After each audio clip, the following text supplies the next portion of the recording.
مشرق وسطی میں کشیدگی ایک بار پھر خطرناک موڑ اختیار کرتی دکھائی دے رہی ہے۔ ایران کو جنگ بندی پر آمادہ کرنے کے لیے امریکی صدر پر دباؤ بڑھتا جا رہا ہے، اور امریکی میڈیا رپورٹس کے مطابق واشنگٹن میں ایران کے خلاف دوبارہ بڑے پیمانے پر فوجی کارروائیوں پر سنجیدگی سے غور ہو رہا ہے۔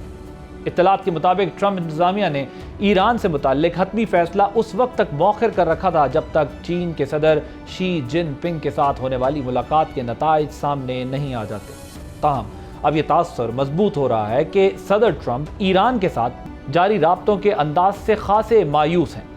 دوسری جانب اسٹریٹ آف ہورمز کی مسلسل بندش اور عالمی تیل قیمتوں پر اس کے اثرات نے بھی واشنگٹن کی تشویش میں اضافہ کر دیا ہے۔ اسی تناظر میں چین کے دورے سے واپسی کے بعد ہفتے کے روز امریکی صدر نے اپنی قومی سلامتی ٹیم کے اہم ارکان کے ساتھ ہنگامی مشاورت کی۔ اس اجلاس کے بعد صدر ٹرمپ نے سخت لہجہ اختیار کرتے ہوئے کہا کہ ایران فوری طور پر قدم اٹھائے ورنہ وہاں کچھ بھی باقی نہیں رہے گا۔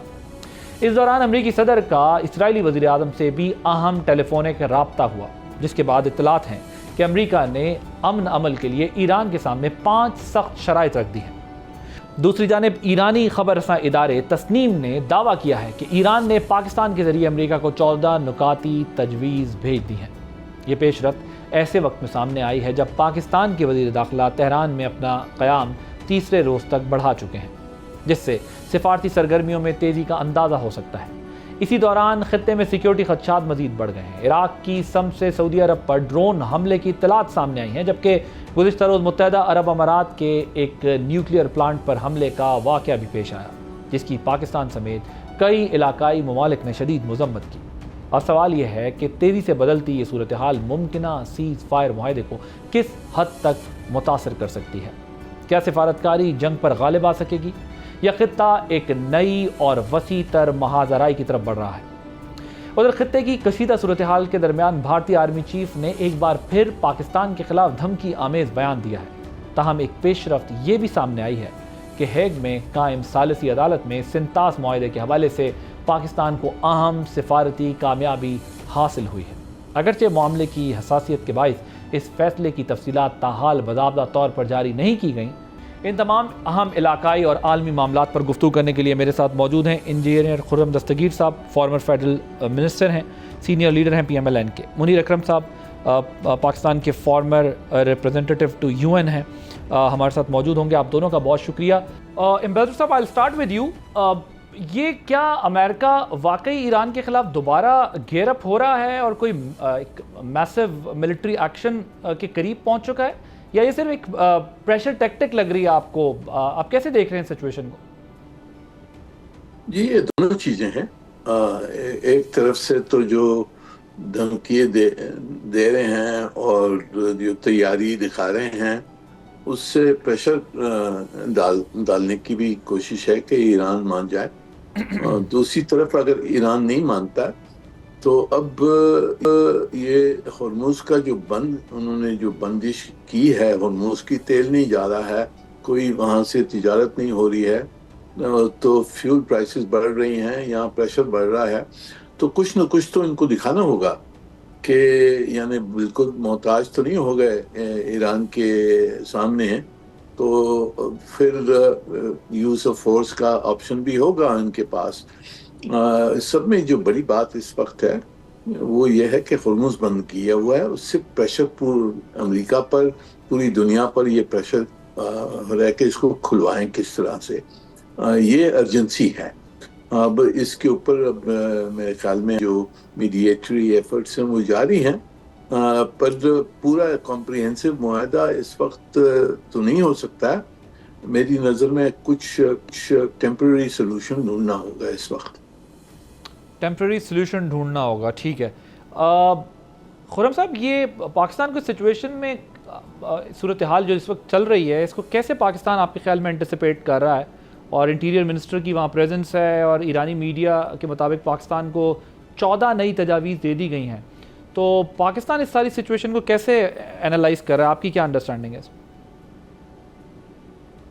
دیکھیے، منطقی طور پہ تو اور یہ میں نے سوچ سمجھ کر لفظ استعمال کیا، حالانکہ صدر ٹرمپ کے معاملے میں جو اصل منطق ہے، وہ اصل منطق یہ ہے کہ کیا ان کا اس میں کوئی ذاتی فائدہ ہے اس کوئی بھی ایک قدم وہ اٹھا رہے ہیں، یا پھر وہ صرف اپنی تشہیر کے لیے یا اپنی ذات کی بڑائی کے لیے یہ کام کریں، ایگو بوسٹ ہے ان کے لیے.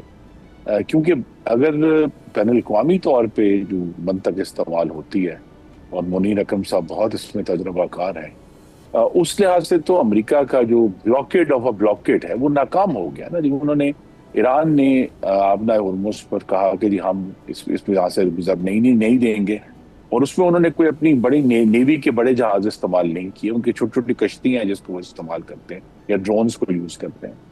اب وہ آبنائے ہرمز بند ہو گئی. اب اس بندش کی ہوئی ہے نا امریکہ نے کہ جی اب میں ایران تک بھی نہیں جانے دوں گا، لیکن اس بندش کو ہی اب اتنا وقت ہو گیا ہے، اور اس کے وہ نتائج، یعنی وہ جو بندش کی بندش تھی وہ ایران کو گھٹنے ٹیکنے پر مجبور نہیں کر سکی، یہ حقیقت ہے. تو لہذا یہاں پھر یہ تبھی ممکن ہوگا کہ یہ جو اس کا جو آئی تھنک جہاں سے آغاز ہونا ہے اس معاملے کے حل کا، کہ جو معاشی ایشو ہے، اب معاشی ایشوز جو ہیں وہ اب امریکہ کو اس پہ بہت سنجیدگی سے غور کرنا ہے کہ یہ کیا وجہ ہے کہ آبنائے ہرمز جو 27 فروری تک میز پر نہیں تھا اب وہ اس میز پہ پڑا ہوا ہے جس پر نیگوشیٹ ہونا ہے. اور اب آبنائے ہرمز کی بندش کے اگینسٹ کیا امریکہ جو ہے وہ معاشی پابندیاں میں چلے مکمل نہیں تو کیا کچھ کی کمی کرنے کے لیے تیار ہے، یا ایران کی خواہش یہ ہے کہ کیا پوری پابندیاں اٹھائی جائیں.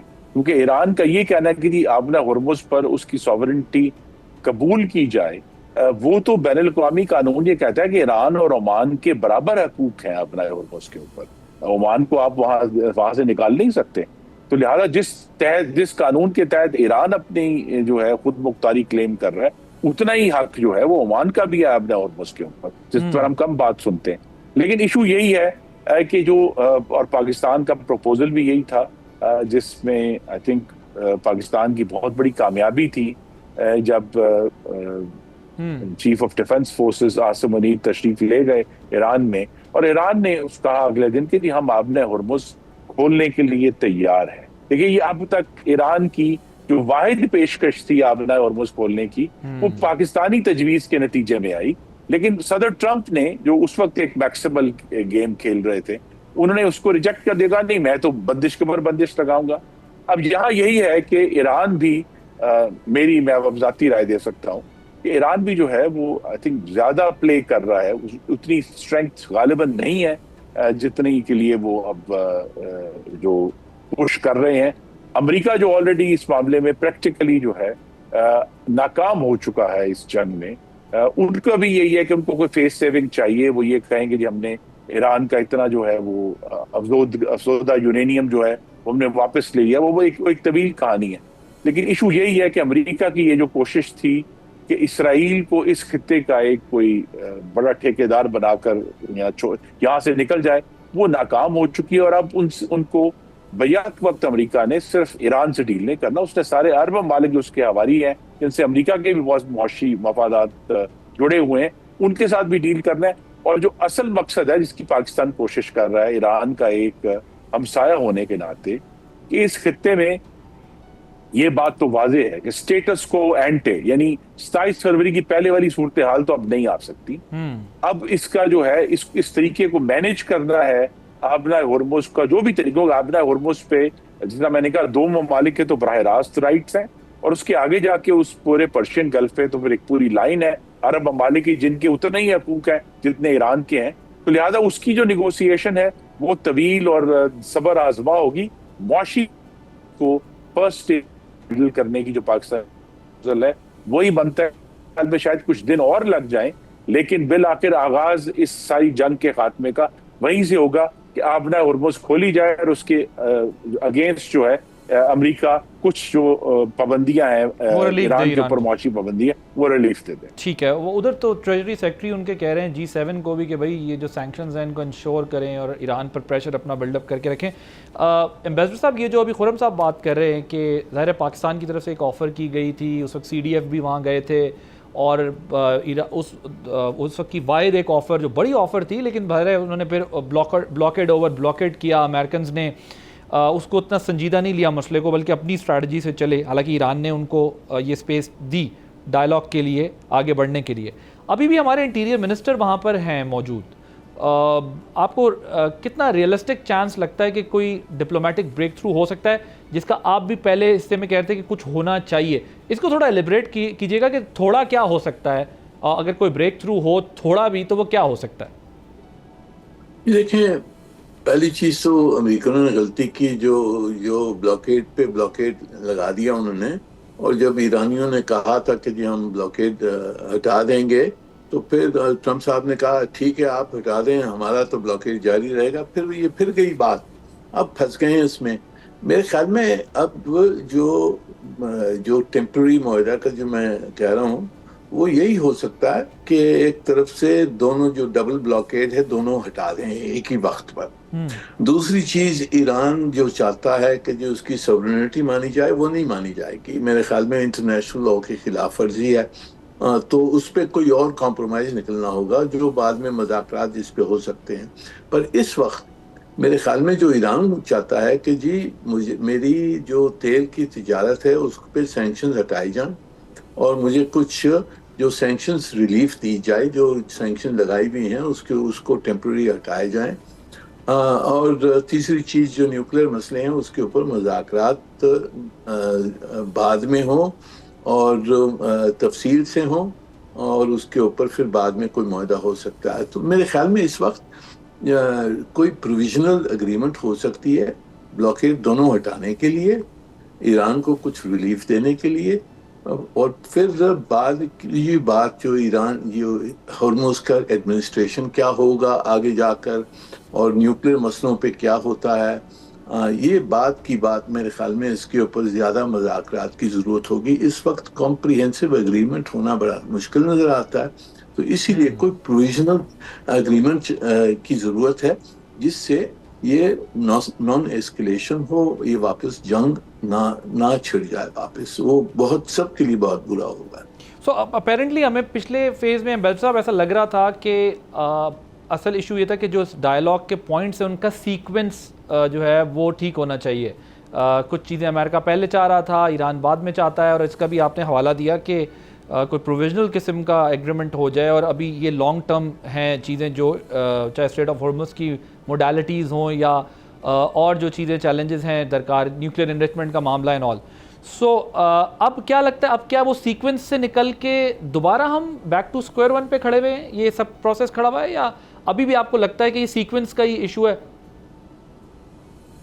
جی دیکھیں, اس میں بہت سارے پیچیدہ مسئلے ہیں جو دونوں سائیڈ سے وہ چاہتے ہیں کہ ہماری بات اب مانی جائے, بعد میں پتہ نہیں کیا ہوگا. جیسے ایران چاہتا ہے کہ جی اس کا جو ہرمز کا لیوریج بنایا انہوں نے ہرمز کو بند کرنے کے لیے, اس لیوریج کو استعمال کر کے وہ سب میں بہتر کنڈیشنز لیں, سینکشنز ریلیف لے لیں, جو نیوکلیر مسئلے ہیں اس پہ بھی کچھ کمزوری آ جائے.